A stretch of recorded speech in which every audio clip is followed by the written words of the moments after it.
Hello बच्चों, good morning. हम लोग बेटे आज कैप्लर्स लॉ पढ़ेंगे। उसके बाद दे न्यूमेरिकल हम लोग आएंगे बेटे ग्रेविटेशन के। बहुत सारे टॉपिक्स कंप्लीट किया है, कुछ बेटे सिलेबस में अब कट गया है, लेकिन तब भी मैं उसे पूरा करने की कोशिश करूंगा। ध्यान दीजिए आप। आज मैं बेटा पढ़ाने चल रहा हूँ very important topic, Kepler's law.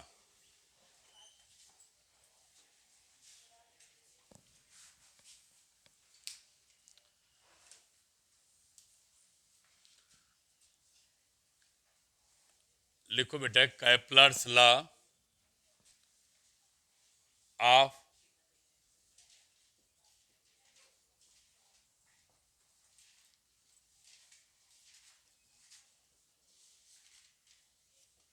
Planetary motion.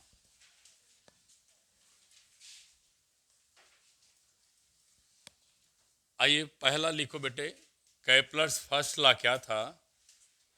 The law of orbit.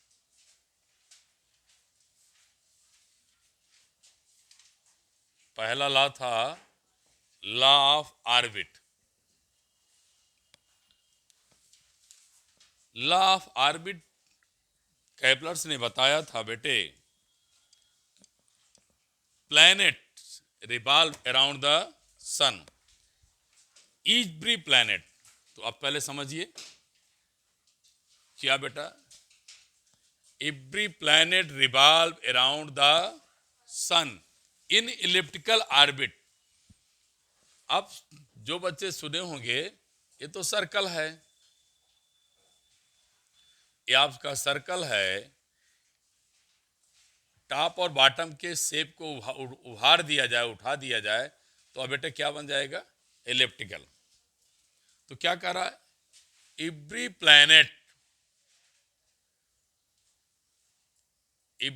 Planet revolve around the sun in elliptical orbit. लिख रहा हूं, every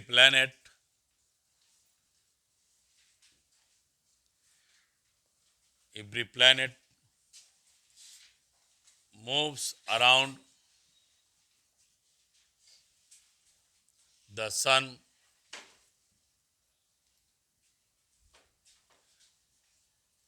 in an elliptical orbit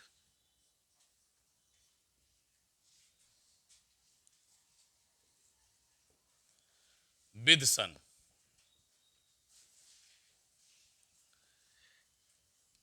every planet, जितने भी ग्रह हैं, जितने भी प्लैनेट्स हैं, move around the sun, sun के चारों तरफ बेटे एलिप्टिकल ऑर्बिट में। ऑर्बिट कैसी है बेटे? एलिप्टिकल है। कैसी है? एलिप्टिकल ऑर्बिट में क्या करते हैं बेटे? हाँ, क्या के लिए लिखा है? सन, elliptical orbit with sun at one of foci। सन एक फोकस पे पाया जाता है। इलेप्टिकल ऑर्बिट में बेटे क्या कर रहा है? मूव कर रहा है। कौन मूव कर रहा है? सन ना, ना प्लैनेट। बोल दिया गलत ना आप लोग, मैं जानता था, जो भी आया मन में बोल दिया, सोचती नहीं। एवरी प्लैनेट, जितने भी हमारे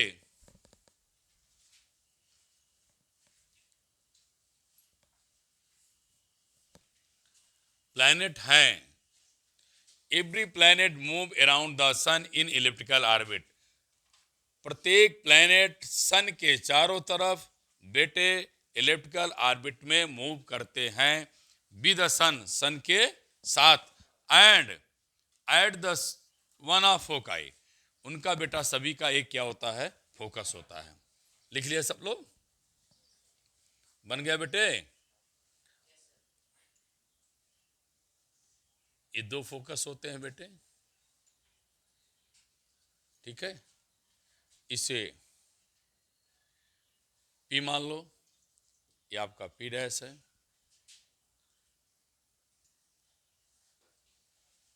इस डिस्टेंस को माइनर एक्सिस कहते हैं।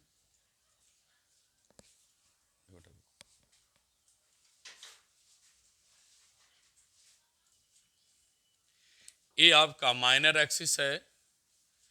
जो बेटे आपको डायमीटर ज़्यादा मिल रहा है, जिसकी लंबा डायमीटर ज़्यादा है, उसको हम बेटे मेजर एक्सिस कहते हैं। माइनर और मेजर एक्सिस दोनों में बहुत ज़्यादा डिफरेंस नहीं है।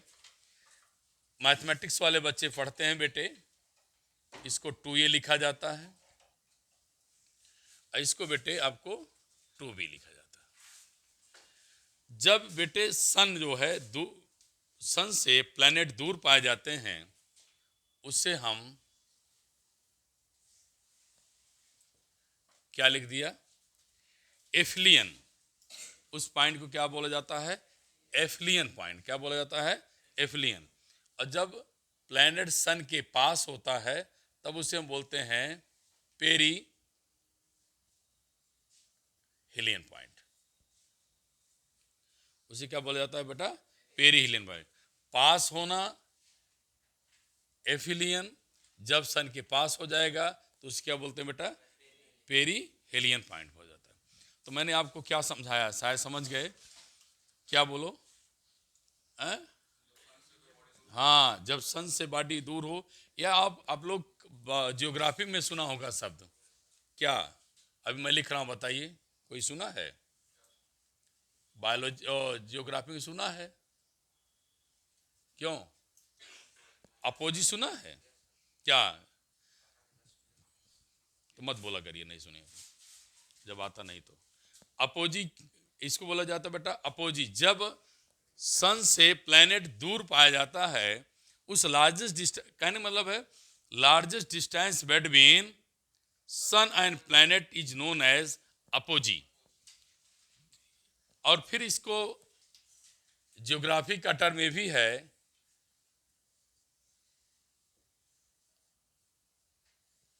पेरिगी। पढ़ने के शब्द सुन लीजिए कैसे बोला, ये अपोजी है। क्या पढ़ा हूं, अपोजी। ऐसे क्या पढ़ा हूं, पेरिगी। गी भले है, लेकिन इसको जीव करते हैं, इसको गी पढ़ते हैं। इसको पढ़ते हैं अपोगी, इसको पढ़ते हैं पेरिगी। तो जब बेटा कोई भी प्लैनेट हमारे सन से दूर है तो वह पॉइंट क्या कहलाता है, अपोजी। और हम क्या नाम, प्लैनेट हमारे सन के पास है तो उसे क्या बोलेंगे, पेरिगी। मेरी बात फिर से सुने, ईच प्लैनेट, प्रत्येक ग्रह, मूव माने चक्कर लगाता है अराउंड द सन। प्रत्येक ग्रह सन के चारों तरफ चक्कर लगाता है इन एन एलिप्टिकल ऑर्बिट। जिस बच्चे को अगर एलिप्टिकल ना याद हो, बायोलॉजी के बच्चे बैठे हैं, वो सुन लें। सर्कल आप बनाइए, सर्कल तो सुना है, इसी का भाग उठा दीजिए, आप उभार दीजिए टॉप और बॉटम को, तो अपने आप आपको क्या बन जाएगा, एलिप्टिकल हो जाएगा। तो केपलर जी ने पहला लॉ बताया, लॉ ऑफ ऑर्बिट। ऑर्बिट का मतलब जिसमें क्या करेगा बेटा, चक्कर लगाएगा। तो इनका कहने मतलब हुआ, कौन चक्कर लगाएगा, planet.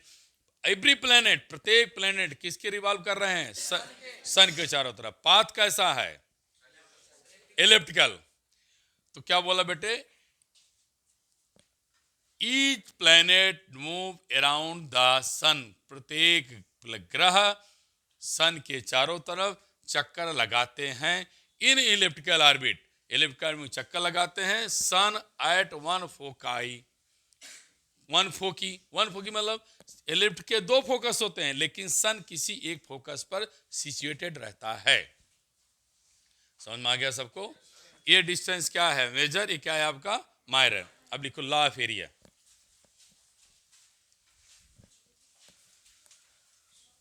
Law of area,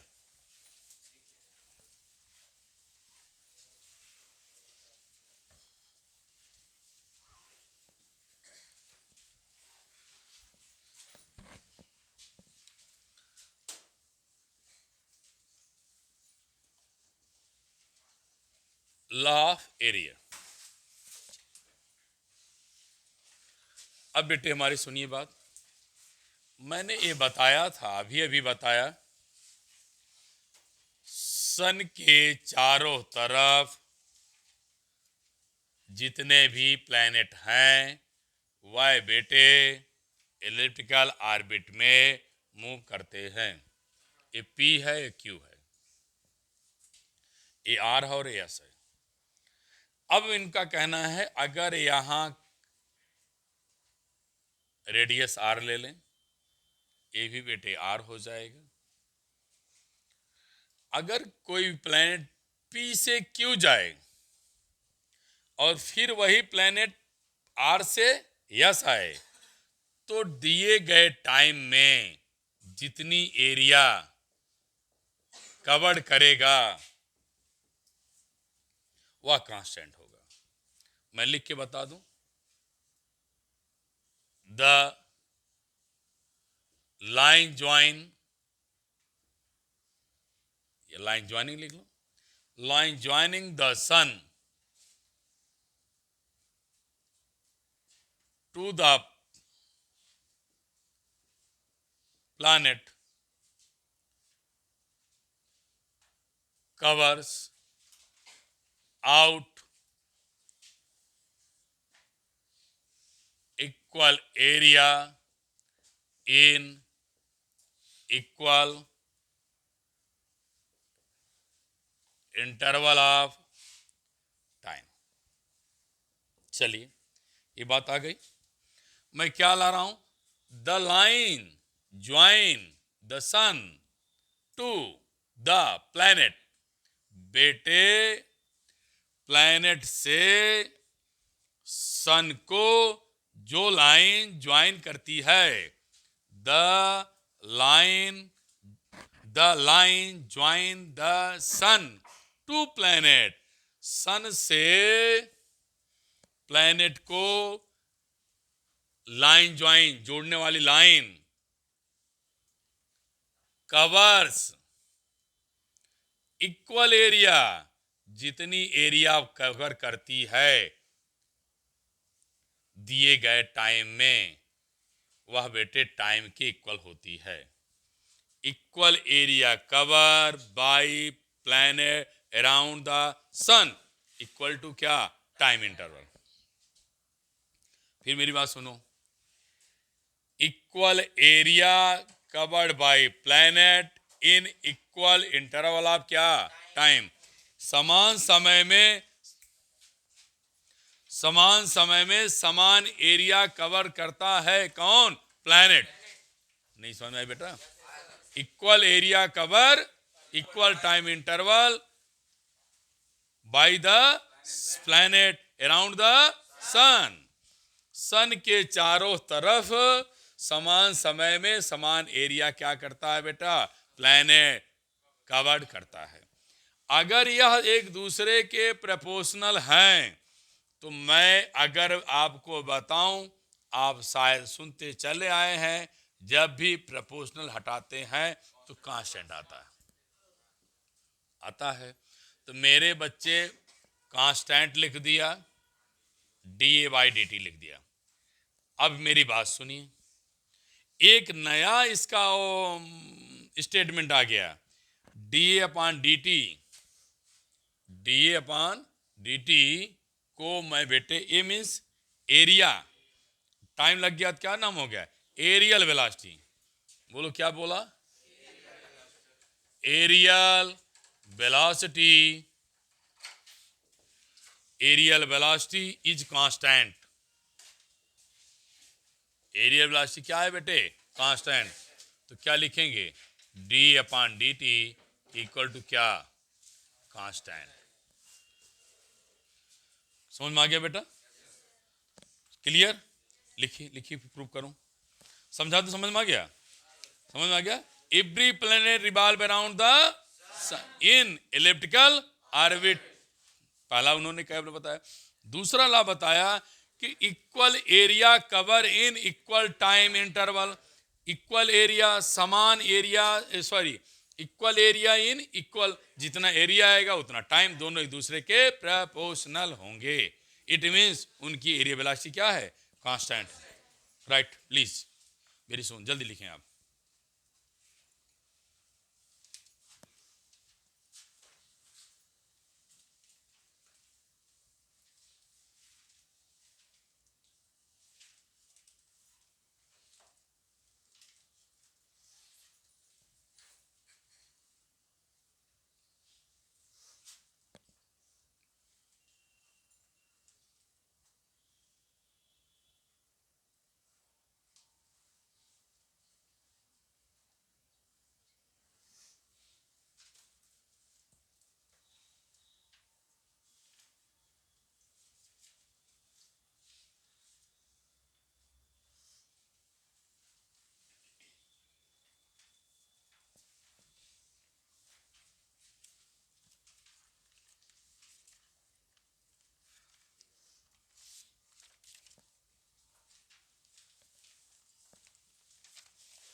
complete कर लिया?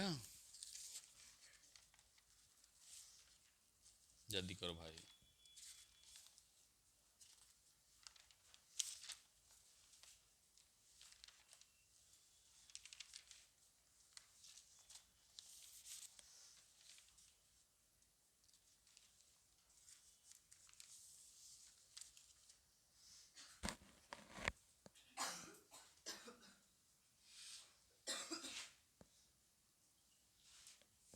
चलो इसको प्रूव करेंगे अब।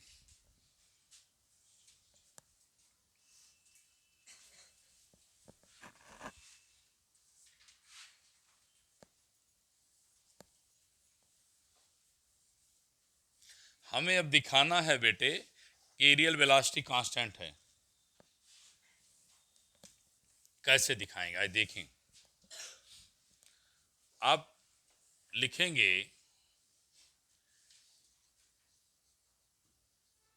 एरियल वेलोसिटी, बाबू क्या लिखेगा हमारा, डी अपॉन डी टी लिख दिया, D by D T.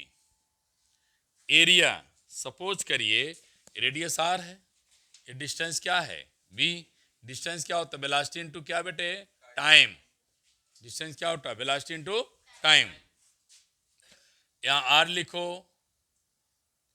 D लिख दीजिए, डी बाई डी टी कर दीजिए, आर कर दीजिए, वेलोसिटी इनटू क्या मिलेगा, टाइम। और टाइम टाइम क्या हो जाएगा, कैंसिल। तो D A upon D T क्या मिला आपको, बोलो बेटा, आर क्रॉस क्या, बी ना। अब ट्रायंगल के एरिया निकाल ही रहे तो ट्रायंगल एरिया क्या होती है, 1/2 बेस इंटू हाइट, इसलिए 1/2 यहां भी लगा दीजिए। अब बेस कितना है आर, हाइट कितना है डी, नहीं समझ में आया। D I by D T, area क्या होती है 1/2 बेस इंटू हाइट, बेस कितना मारा आर, हाइट कितना माना डी, डी की वैल्यू क्या रख दिया, वेलोसिटी इंटू टाइम, टी से टी क्या मिलेगा, कैंसिल। अब बेटे हाफ यहां रहेगा, आर मिलेगा और वी मिलेगा। मैं आपको बताना चाहता हूं आर एम बी लिख दिया। आप कहोगे सर क्यों, मैंने बेटा बी से डिवाइड बी से मल्टीप्लाई कर दिया। ऐसा मेरा करने का मकसद है कि मुझे इसे आर क्रॉस पी बना लेना है। और जब आर क्रॉस पी बन जाएगा, आप जानते हैं इसको मैंने पढ़ाया है एल, तो क्या मिला कि बेटा कांस्टेंट मिल गया। फिर से सुना दूं आपको, मुझे एरियल वेलोसिटी कांस्टेंट दिखाना था, डी अपॉन डी टी लिख दिया, half r cross d, base कितना है बेटे आर, ये परपेंडिकुलर डिस्टेंस क्या, velocity into time, times time क्या हो गया कैंसिल, 1/2 बाहर हो गया।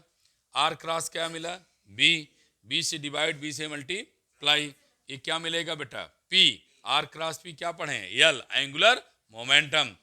तो बेटे यल और एम सब क्या है कांस्टेंट हैं, इसलिए D A point D T क्या मिला कांस्टेंट। नोट करिए।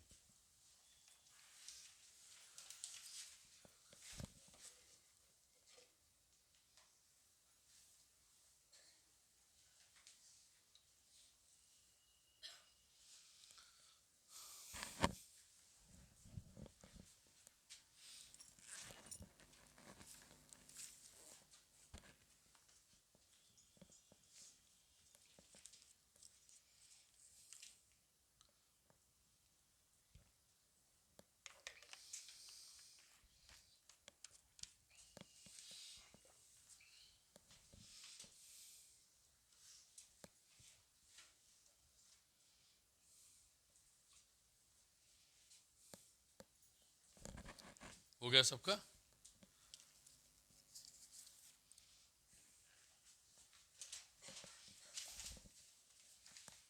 बोलना जल्दी भाई, देर कर रहे हो आप लोग।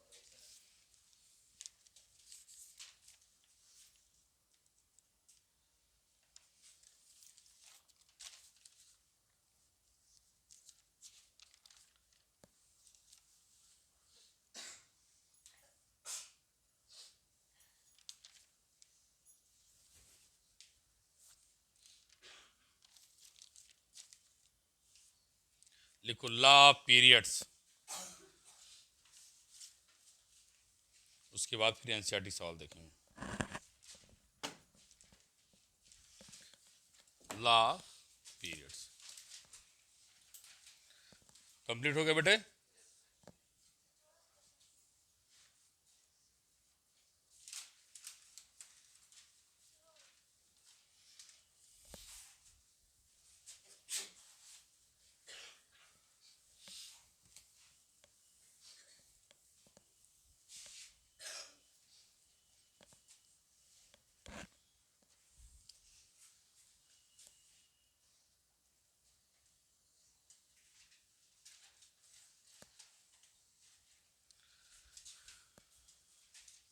लिखो बेटा द लॉ ऑफ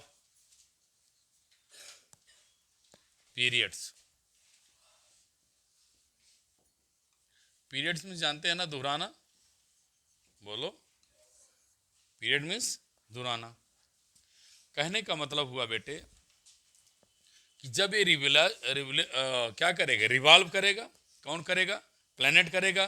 किसके राउंड करेगा? सन के राउंड। तो हमने पढ़ा है एक रिवोल्यूशन में जितना समय लगता है उसको हम टाइम पीरियड कहते हैं।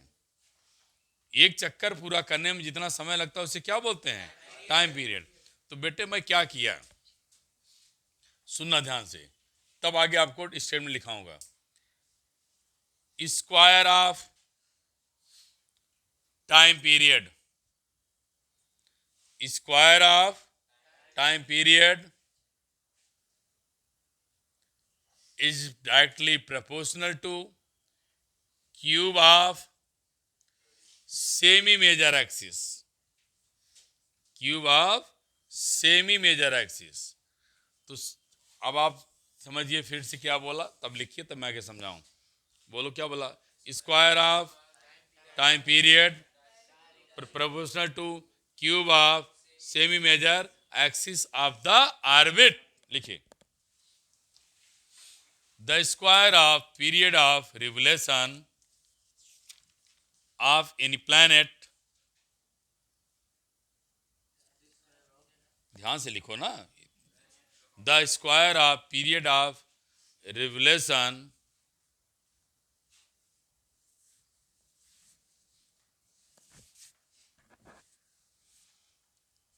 लिखा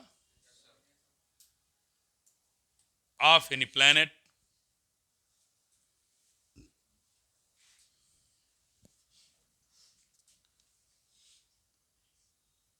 around the sun is directly proportional to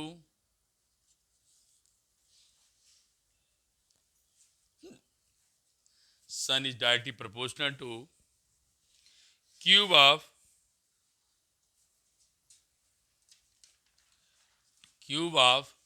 semi major axis of the orbit, semi major axis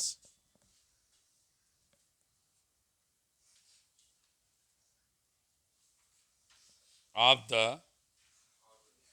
orbit. चल बेटा फिर सुनो, अभी मैं समझाया नहीं, मैं लिखाया हूं। बाबू इधर देखो, आप इसी को याद करें तो याद हो जा रहा है। देखिए क्या है,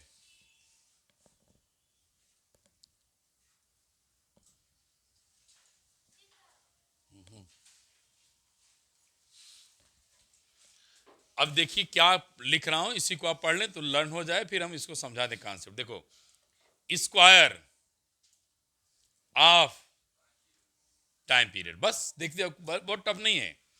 स्क्वायर ऑफ टाइम पीरियड, समय का टाइम पीरियड मीन्स जो एक चक्कर लगाने में समय लिया। कौन लिया? प्लेनेट।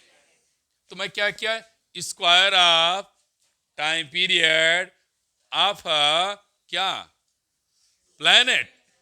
ये दिखाया हूं, square of time period of the planet. बोलो बेटे, अराउंड द क्या? Sun. Square of time period of planet around the sun proportional to cube of semi major axis. मेरे बेटे एक बात सुन लो, ये आपकी सेमी मेजर एक्सिस है। तो ये क्या है? Semi major axis. ये क्या है आपकी माइनर है, तो सेमी मेजर एक्सिस का क्यूब कहा है, लेकिन इसने लिखा है आर, लेकिन मैं समझाऊंगा आपको, समझिए क्या। सपोज किया ये पॉइंट क्या था आपको, पेरिगी, भूल गया क्या नाम था, हाँ पेरिगी। इसका नाम क्या था,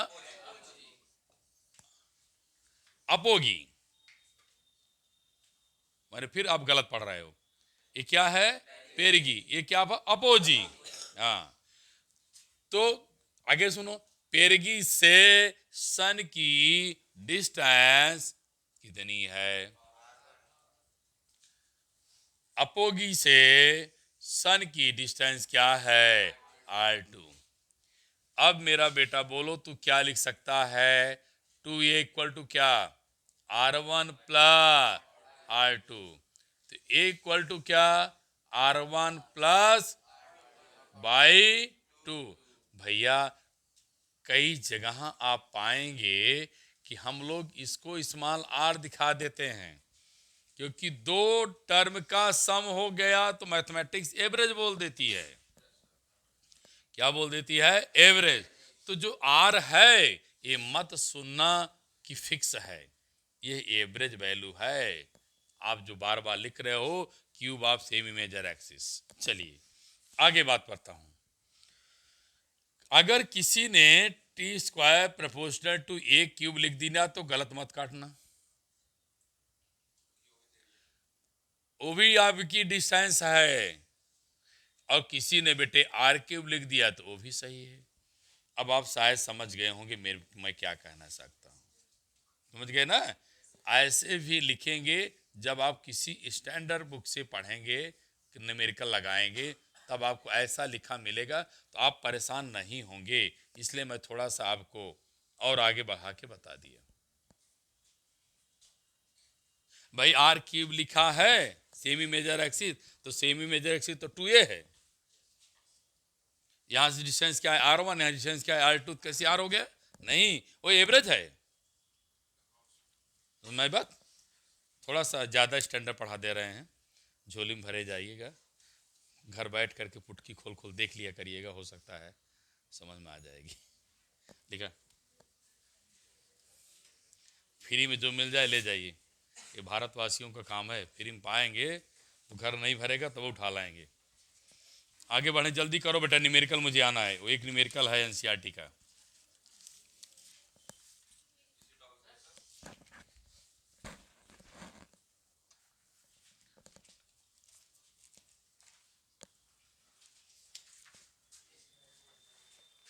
जिन बच्चों को हो जाएगा एनसीईआरटी बुक तुरंत ओपन करेंगे।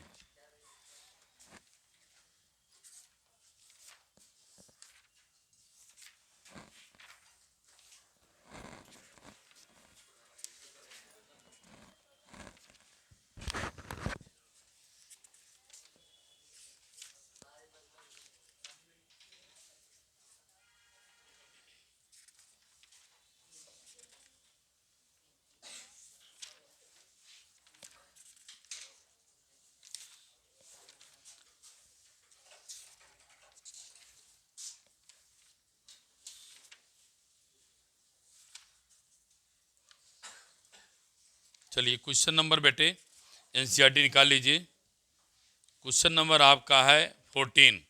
एक ही न्यूमेरिकल इस पर बेस है, मैं पहले करा दूं, आगे क्या करना वो देखा जाएगा। ठीक है बेटा, क्वेश्चन नंबर क्या बोला, क्वेश्चन नंबर 14। हाँ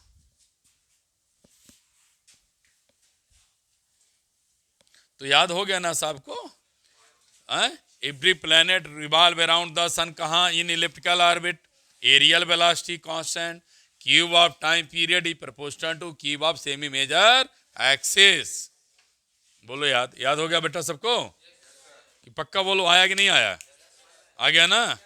क्या, if is planet revolve around the sun in elliptical orbit, sun at one focus foci, sun एक फोकस होता है। दूसरा एरियल वेलोसिटी, तीसरा cube of time period, square of time period proportional to cube of semi major axis.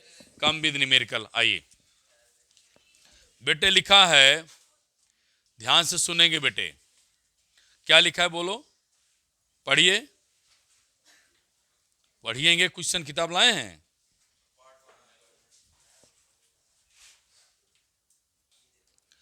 देखो numerical है बेटे, NCERT का है, एनसीईआरटी का न्यूमेरिकल 14 है। मेरे बच्चे ध्यान दें, क्या लिखा है? A certain year Sunny, Saturn किसका नाम होता है? सैटर्न किसका नाम है? सनी, शनि ग्रह है, सन प्लैनेट है। सर्टेन ईयर इज माने है इक्वल 29.5 टाइम्स मल्टीप्लाई ऑफ क्या? अर्थ। अर्थ के टाइम्स माने मल्टीप्लाई है क्या? 29.5। कौन है बेटा? सैटर्न। तो अर्थ का कितना टाइम पीरियड है बोलो? ये तो अंडरस्टूड है, क्या है? 1 ईयर है। आगे लिखा how far the Saturn from the earth. Saturn कितनी दूर पाया जाएगा? इट मीन्स इसकी रेडियस पूछ रहा है, ठीक है। इसकी क्या पूछ रहा है बेटा? रेडियस, आरएस निकालना है। चलो टीएस मिल गया, ये भी मिल गया। अर्थ की रेडियस दिया है बुक में, अर्थ की रेडियस दिया है ना बेटा? क्या लिखा है? 1.5 किसका दिया है? लिखा तो है बेटे, अर्थ इज जितना किलोमीटर अबे फ्रॉम सन, कितना है? 1.0 10 क्या? 8। तो आप लिखेंगे वी नो दैट क्या? T square proportional to r cube. फिर बेटे t e equal to k r e, यहां हो जाएगा क्या? R e cube. यहां क्या मिलेगा बेटा? टी एस इक्वल टू क्या? के आर एस का क्यूब। बोलो आएगा ना? ये दोनों क्या हो जाएंगे? कैंसिल। ये वैल्यू कितना दिया है बेटा? टी एस कितना है? 29.5 इंटू क्या? टी क्या हो जाएगा? कैंसिल। आर ई कितना दिया है? 1.50 10 पावर 8 होल पावर क्या मिलेगा? क्यूब अपान क्या? आर एस का क्यूब। बोलिए, क्रॉस मल्टीप्लाई कर लें, कैसे करेंगे? यहां आप पाएंगे क्या? R s equal to 1.50 10 power 8 power whole power 3 cross multiply मिलेगा बेटा क्या? 29.5। अब आप पा जाएंगे आर की वैल्यू 1.43 10 टू पावर 12 मीटर आ जाएगा। उसने कहा है बेटे टी मीन्स अर्थ की रेडियस, सॉरी अर्थ का टाइम पीरियड से 29.5 टाइम्स ज़्यादा है। कौन? सैटर्न। तो अर्थ अब पूछ रहा है सैटर्न की रेडियस बताओ। अर्थ की रेडियस दिया हुआ है, तो जब हमको इतनी बातें मिल गई तो हम क्या किएंगे? टी स्क्वायर प्रोपोर्शनल टू क्या बेटे? R cube. T equal to proportional to r cube, t s equal to k r cube, k cancel. T रख दिया, टी एस की वैल्यू प्रूव कर दिया, इसकी वैल्यू रख दिया, कैंसिल करके वैल्यू पा गया। ठीक है, चैप्टर अब समाप्त हो चुका है बेटे। अभी इसके न्यूमेरिकल्स हम आपको कल फिर देखेंगे। आप एनसीईआरटी अपनी लेके आएंगे। कुछ न्यूमेरिकल्स हुए हैं, कुछ और इसमें हम अपना इंक्रीज करेंगे जिससे आपका कंप्लीट हो जाए। Thank you class.